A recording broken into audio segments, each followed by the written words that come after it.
In this video, I'm going to show you how to design a stunning birthday flyer using your Photoshop.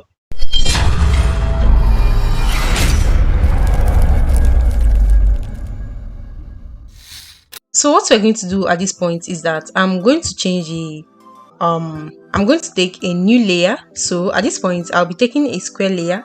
So you can use 2000 is to 2000, or you can use any weight you want to use and any height you want to use. So at this point, this is what I will be using, and then I'll then go to create.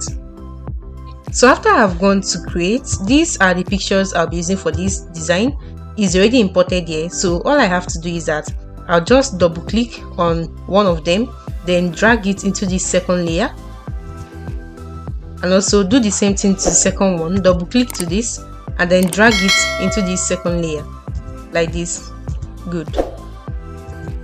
So at this point, let me make this one invisible. So I'll first of all work on this picture. You can see that this picture has a background. So the first thing we are going to be doing here is to remove the background of this picture. So you can simply go to this tool, right click on this tool, select your quick selection tool, and then select this image. Or I can simply go to select and then go to subject to select the part that has a picture. I think this method is an easier method. You can see that all the image has been selected, but there is a little issue here. I would not like to delete this chair.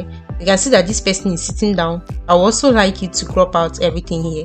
So what I'll do, I'll just go to my quick selection tool. It's already selected here, then select it, and then I will have to move this down to be able to view this image. Zoom it by holding Ctrl+ button on your keyboard, and then I'll select this particular place that it didn't select well. All I'll do is that I'll just have to right click here.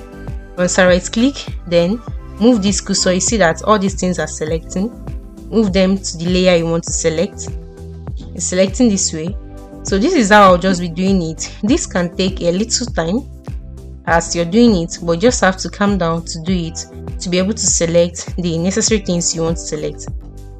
So at this point, you see I've made a mistake. I can just hit Ctrl Z to go back, or I'll just hit Alt key then plus these two to be able to deselect. So at this point, I'm not deselecting, I'm selecting, so I just have to use it the way it is. So mind you that you can also zoom it in to be able to select it very well. So at this point, I can see that this view is okay for me, so I don't want to zoom it any further. Just have to keep doing this carefully to be able to select the part you want to select. Hit your Alt key to invert the selection, just like I'm doing here. You see that it selected the background, and I won't like it to select the background. That's why I'm inverting it.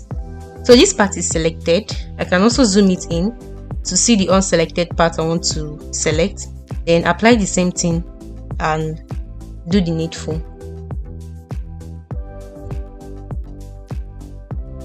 Good. So I can also scroll this up, then use this particular side to scroll it this way to be able to select this one too, just like I've been doing. Right click and then move this, right click, double click, and then move it.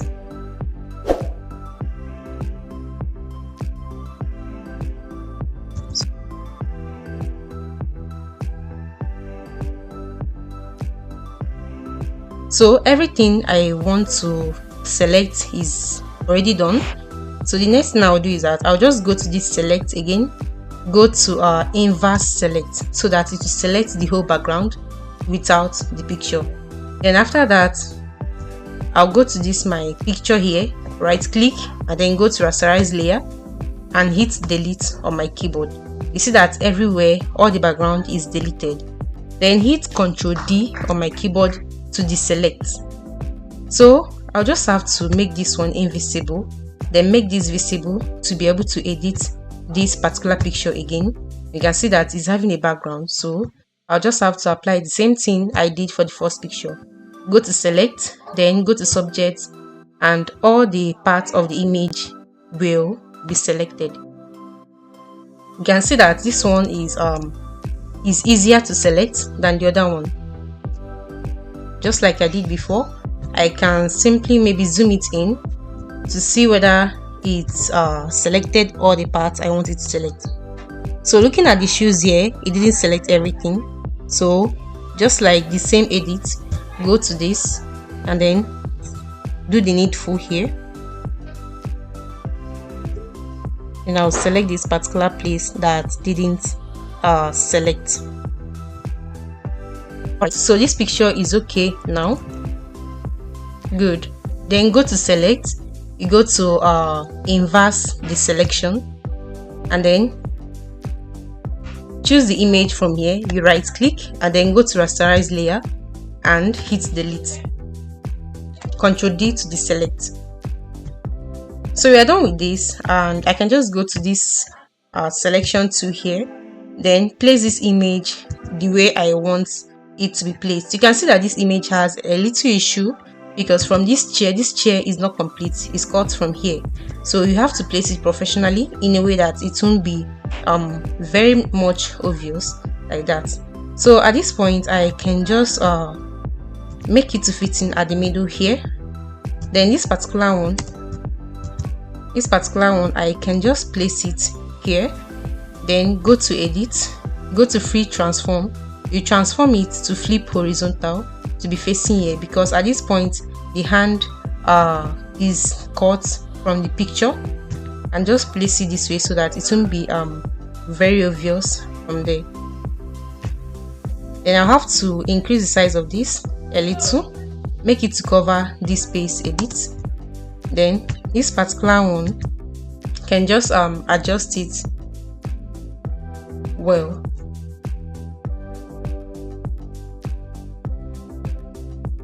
So I can also duplicate this particular image by clicking Ctrl J on my keyboard, then move it to this point and increase the size by dragging it from here.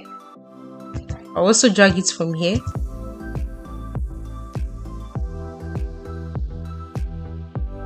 Reduce the size and then move it to the back by dragging it from here and moving it to the very back. Then I'll go to this opacity and reduce the opacity from here. So the next thing I'll be doing here is that I'll have to import the background I want to use for this design. So I can just go to so moving forward to my gallery, I'll have to import this here, and then you see that it's already at the back. So all I'll have to do is that I can just increase the size a bit to cover this whole space. Just increase the size a little, and then after that I'll hit enter key. Then I'll have to copy this image, this background I just imported. So you just click on Ctrl J on your keyboard to copy this. Once I copy this copied one, I can just move it to the front here, then go to my mask tool, which is this, hit there, and then go to my brush tool, select it from here, then increase the size of my brush tool and then apply it like this. At this point my brush tool is at dissolve here, so I would like to use this dissolve instead of the normal blending. So I can just use this, then hit on X. See that as I hit X, this thing is changing here. So the black one will reveal the image very well, the black color, and the white color will conceal the image. You can see that it's concealing the image. So let me go back to my black color. At this point I'm hitting X on my keyboard. So to do it, I can just reduce the size of my brush like this and do this. You can see that because the hand is not well positioned, and I would like to blend it with the background in such a way, so I can just hit X to change this to white so it won't reveal this image very well. Select this. I can also move this down a bit, move this image down a bit. to stay here. Then select this again, selecting my max tool plus my brush tool. I can also conceal this place a little bit. Can conceal this place a little bit and review this cloth a little bit. So I'm done with this design. The next thing I'll have to do is just to write down the text here. So I can just be putting happy,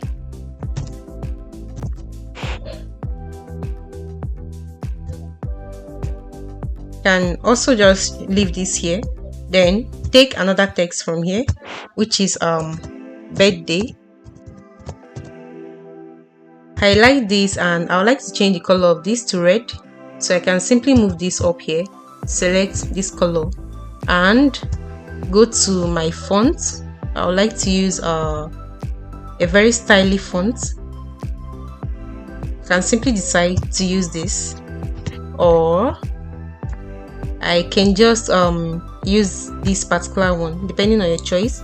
Hit here and then increase the size of this to be able to cover this particular place. You can also move this down,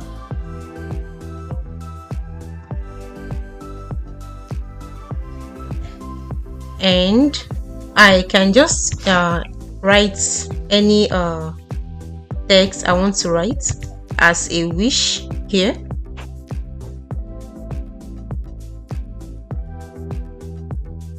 Writing everything here and change the font. Also, the spacing between these words are much, so I can just use this to increase. The spacing is little, I can just use it to increase the spacing.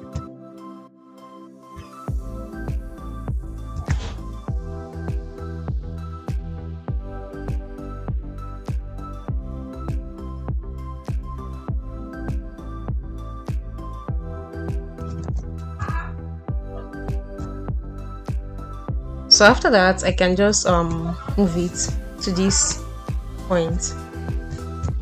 So we're done with this design. The next thing we're going to do is to save it to our gallery. I can just go to my files, go to save as. I can just go to export.